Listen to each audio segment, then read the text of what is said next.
What's up, guys? Your boy Mateo, owner of BOXR. Welcome to another episode of In the Corner, right here at the BOXR headquarters. I got one of my brothers, good friends, one of the best heavyweight fighters in the division, making a comeback. My boy, Big Baby Miller. What up, bro? Heard you got cheeseburgers. How'd it show up? Take a seat, bro. Take a seat. Bro, you can't seem to leave boxing. Boxing keeps bringing you back, no matter what the hell is going on right now. Man, you know, it's a great atmosphere. Y'all get to let me play my music. They got enough heavy dumbbells for me. And of course, we got a couple of hot mommies walking around, so I'm very motivated. That's Big Baby. Hey, so what's up, bro? Like, what's going on with you right now? So, you know, we had made our comeback in June. Started training for 3 weeks for that fight, came up from 360 something to 341, went a good 10 rounds, get the rust off, came back a month later in July, 341, stopped the guy in the fourth round. Just trying to get one or two more tune-ups. We had a couple cancellations before the fight in Kazakhstan, you know, Triple G's backyard, but because of the war between Russia and Ukraine, the fight got canceled. Moving to Romania, fight got canceled due to some promotional stuff we got dealing with right now. But we're looking very bright. You know, a lot of big talks, a lot of big names. But like I said, you know, I'm almost to the shape that I want to be. I'm doing it the right way. Feeling very good, very positive, and I'm in a great mental space as well too. You know, I went through a divorce. You know, I moved out of New York City, came to Florida, and it's kind of get a restart on life. You know, so yeah, definitely. Bro, like, let's talk a bit about you and your boxing career, because there's a lot of people that are sleeping on you right now. Yeah. They hear a Big Baby, they look at you and they be like, yo, who is that guy? This and that. Bro, tell the people what's up. Where you from originally? Yeah. How long you been boxing for? A little bit about your background history so they know what's up. Yeah, so I was born in Brooklyn Hospital, so I'm a real Brooklyner. Lived in Queens for a number of years. Grew up in Belize for a number of years. Lived in Canada, Victoria, British Columbia for about 2 years. Started kickboxing, Muay Thai at 14. New York state champion kickboxing. I was #1 heavyweight kickboxer in America for about 2 years. So you were in kickboxing for quite some time? Yeah, for a long time. I was doing that between boxing and kickboxing. Oh, wow. You know, I started amateur boxing at about 16, 17. I turned pro kickboxing at 18. You know, I fought in WCL, which was Chuck Norris. I went 3-0 in that. And then I got kicked out of the amateurs because those were like kind of like semi-pro kickboxing fights. And people were just hating on me because they didn't want me to fight both sports, you know what I mean? I was sustaining myself off of kickboxing money so I could continue boxing, you know?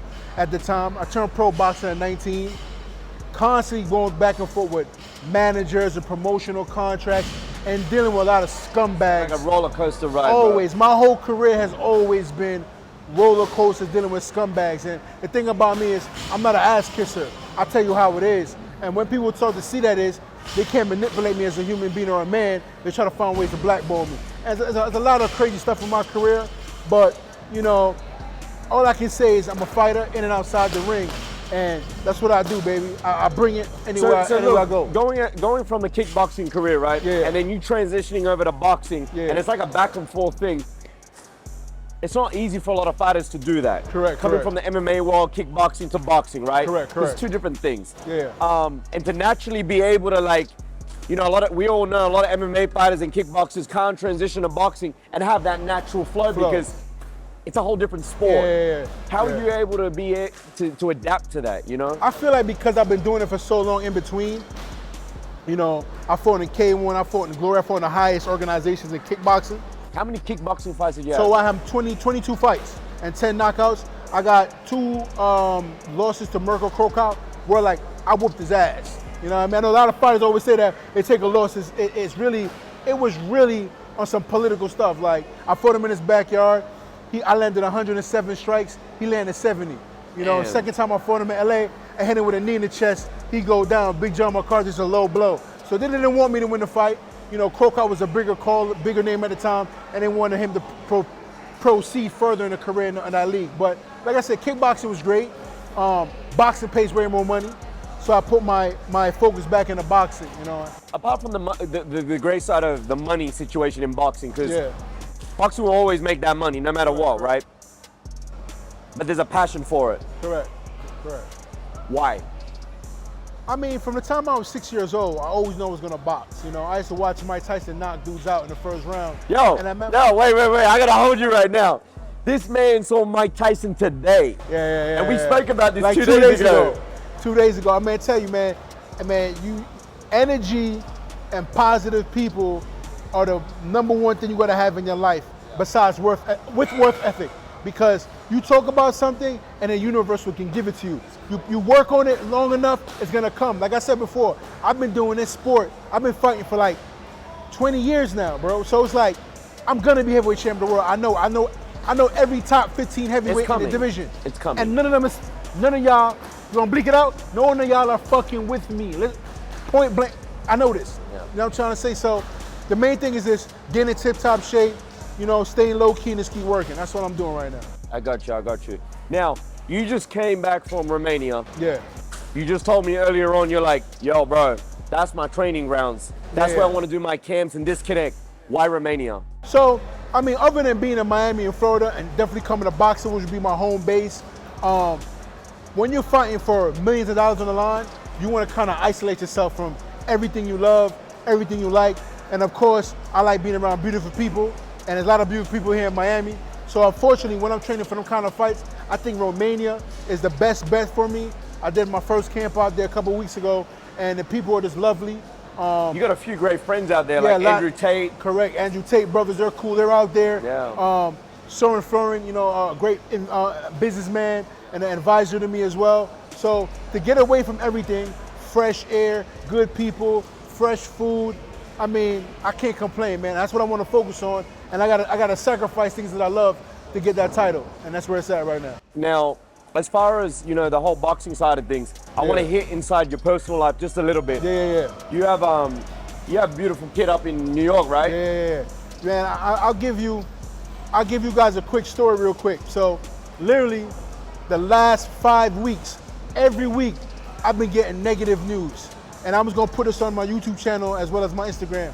So it probably all started from October like 2nd or 3rd, where my first fight in Kazakhstan got canceled due to the war. You know, I'm training for a month and a half, wanna get this paycheck, wanna get this win. Fight get canceled, I'm heartbroken. So we're gonna reschedule it, trying to figure out the next time. I get a phone call from my godbrother.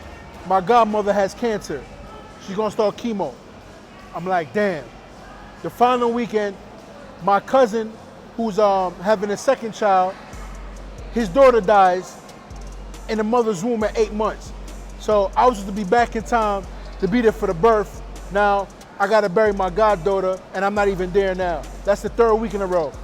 Then the following week, they reschedule my fight, it gets canceled again. So I'm 8 weeks in camp, I missed my son's birthday, I have no fights happen, and now the fight gets canceled again while I'm in Romania. So I'm basically trained 8 weeks and no fight. So I told my mom my fight got canceled, and she calls me, she says, you know what? I didn't want you to be unfocused while you're in training camp, but I'll tell you now, your aunt has cancer and has about 3 months. So now I'm like, damn, like it's never getting, like, when can I catch a break? Like, why is this happening to me? I come back to America now, you know, I get back to Miami, go to the gym and train. My mom calls me again, son, I'm sorry to tell you, your cousin got killed. You know, my cousin got killed on Friday in Boston. They shot him in the head. And I broke down for a little bit, and I just prayed, and I said, God, you know, I know it's not just me, my family's going through it right now, but 5 weeks, 6 weeks of this constantly negative news. And, you know, shout out to my boy Jay over there in Delray for making me meet Mike Tyson. Like, that was the highlight probably of my whole entire year. Beautiful highlight, you know what I mean? bro. And all I can tell anybody out there, man, nobody's life is perfect. All these social media, Instagram influencers is a bunch of pump fakers, putting gold chains, watches, and money in cars. A lot of them is broke. And don't try to idolize that, man. You gotta find peace in yourself, because at the end of the day, we came to this planet with nothing, we're gonna leave with nothing. And I just pray, you know, my kids are healthy. I got 2 sons, Achilles and Akai. They're in New York, you know, and that's my main focus right now, you know, my health and my kids, because at the end of the day, that's the most unconditional love you can get. And my mom, can't forget my mom, you know what I mean? So, I mean, between my mom and my kids, I mean, that's the most purest love you can get. So every time I feel like it's over for me and I want to quit and what's next, I think about them, you know what I mean? And I have a great support team. You know, I have you, your girlfriend, everybody that come in here, man, has always been positive, man, and I love that. And that's motivating me to become heavyweight champion of the world and bring that belt to boxing, you know? I'm sorry to hear what you've gone through, bro. Yeah, You know, yeah. like, I know it's not an easy time, but thank God, in the end of the day, you know, you got boxing. Yeah, man. Good training, that's your piece. Definitely my piece. It's your space, you know, and I think a lot of people don't understand that. Definitely not. You know, that goes into your circle of like, hey, nobody can fuck with me in this ring. Nope. You know what I None. mean? You can't step in here and try me because, bro, this is where I feel most at peace. Yeah. And I see that in you all the time, you know? Yeah. But, bro, like, in the end of the day, you got to keep pushing. You got to keep staying strong.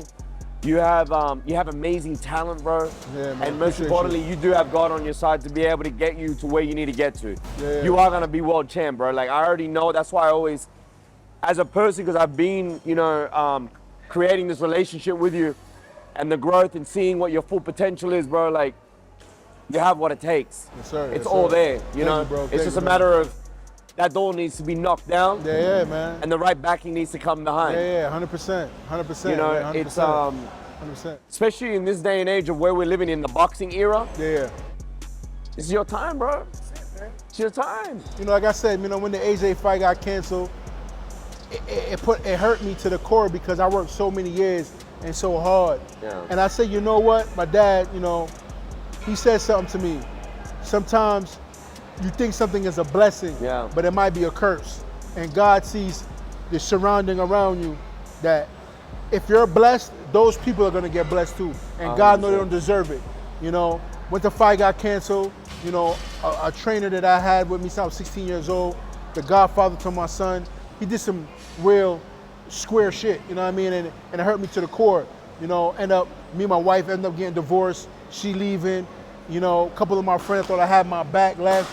You know, people in the streets that I thought I had my back were just being different. But the real ones stuck around, you know what I mean? And like I said, money come, what you can get back is time. So every opportunity that I get now on, I'm not playing with it, you know what I mean? You know what I love, bro? I love the fact that your dad's always with you, bro. Yeah. Everywhere you go, even in the gym, and he patiently sitting there, Yeah. and he waiting for his boy to keep working, Yeah, to fact. wait for that opportunity to go. My son made it. He became Yeah. world champ. Yeah. I see that in him every Yeah, time. man. So I have a lot of respect for your father Yeah. and for you and how you guys bond because that shit is not easy, bro. Yeah, definitely you know? not. You know, like my dad is he was in politics heavy in Haiti. And, you know, he wasn't in the early part of my life because he was dealing with so much, you know, and he's on a square. He's a street guy from New York as well, too. So I get it. And he always told me, he said, son, I didn't live my life the right way, so I had to handle it as I got older. But now in this, you know, the second part of your life, third part of your life, I'm here with you to the end, you know. And that means a lot for me because, you know, sometimes as a man, we get so complacent in life. You know, you have a kid, you have a big house, 6, 7 cars, a nice wife in the house. We kind of get like, yeah, I'm relaxed, you know. I was a street dog. I was an animal. I was a savage, and I became complacent. I became domesticated, you know. And when that stuff happened to me, it was like, damn, how do I wake this beast up again? And my dad would just put little jewels in my ear, and some of my homeboys from the streets would be like, bro, listen, man, we out here hustling, putting our life online every day. You have an opportunity to not do what we doing. You know what I mean? I have over 100 cousins, and not all of them are living right. You know, unfortunately, one of my cousins paid the price, but it made me know that I gotta make this because if I was in a better position, I could have took my cousin out of where he was. You know what I mean? And he'd still be alive right now. So to me, I gotta make this happen, and I'm gonna kill everything in my path. Period. You have to, bro. You have to. It's part of what you need to do. You have to fulfill your destiny, bro. Yeah, 100%. You're destined to be the champ, bro. Have to. And you know, you already believe it right in front of you. So if you're already believing it and you're going, I'm already champ, you're gonna get it. Yeah. You know what I mean? Look, bro, tell me about this last fight with Wilder. Yeah. I want to know your thoughts. I want to know what's up. You know, me and Wilder have a little history. Yeah. You know, me and him used to be really cool. We used to talk about relationship problems back in the day. And I already looked at him like, you know, older brother at the time, but, you know, he became champ, started having certain people around him, and his attitude kind of changed, and I didn't really like, you know, I'm not with the square shit. I'm a real dude, you know what I mean? He on some square shit right now. But let's talk about the fight. I mean, he did what he's supposed to do. You know what I mean? Knocked the dude out. He looked good. I don't know if homie came there to fight, you know what I mean? But either way, he did what he had to do and he got to win. He ain't doing that shit to me. I sent his ass to oblivion, period. But more power to you. Who do you want? Right now, anybody got a belt. You know what I mean? Me and Tyson are cool. But there's always that one person that you're like, yo. Oh, AJ. Oh, AJ. Belt, no belt. I'm still got to punch that scallywag, crumpets and teeth. Because if you watch it, ever since I punked his ass in New York, he's never been the same. That boy lost all his marbles. Andy smoked him. Usyk smoked him twice. And I tell people this. Media can be your worst enemy or your best friend. Media was both. Yeah. They made him be something he wasn't. He's not a killer. He's not an animal, he's not a savage. I know killers are savage in the ring. He's not one of them. So I always knew that. And I knew when he is in front of a super tough task, he's gonna crump. He's gonna crack. Andy did it, and Usyk just ran from him and beat him up. So look, hey. I know one thing. Since you've been, I think things all happen for a reason, right? Yeah.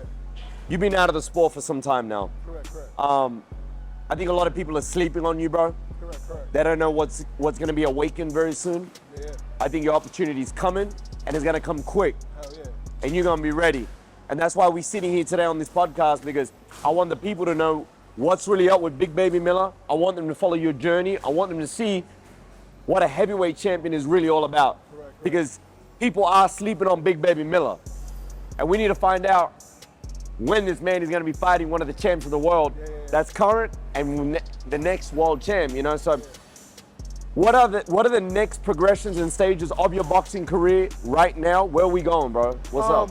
You know, we're talking about title shots already in the first part of the year. Yeah. But because I have a contractional issue, you know, I want to kind of get that little chink out the armor.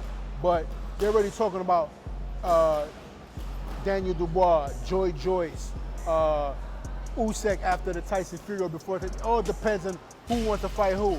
But everybody been calling my name since I've been back because I ain't looked that great in my comeback fight. But I was 350 pounds, you know what I mean? And 3 years old. Now I'm down to 320 pounds, you know what I mean? I'm smoking dudes in sparring now. Let's see what's gonna happen when they see my next fight.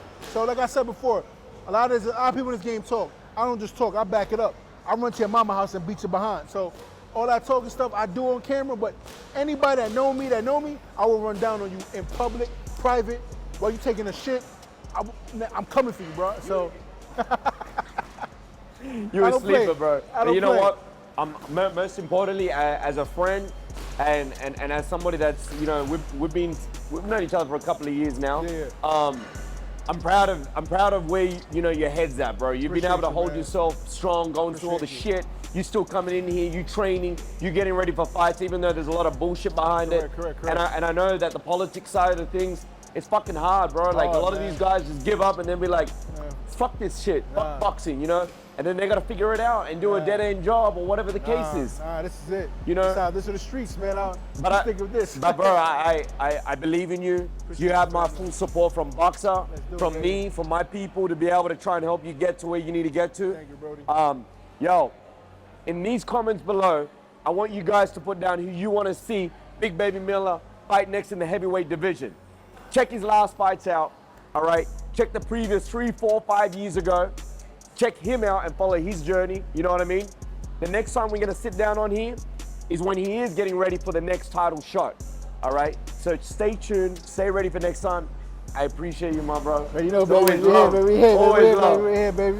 Until another episode next time, right here of In the Corner at the BOXR headquarters. Boom. Yo, it's your boy Mateo, owner of BOXR. And if you enjoyed this video, like, comment, and subscribe right below. And you let us know what you want to see next. Boom. 1, 2, 3! 1, 2, 3! 1, 2, 3!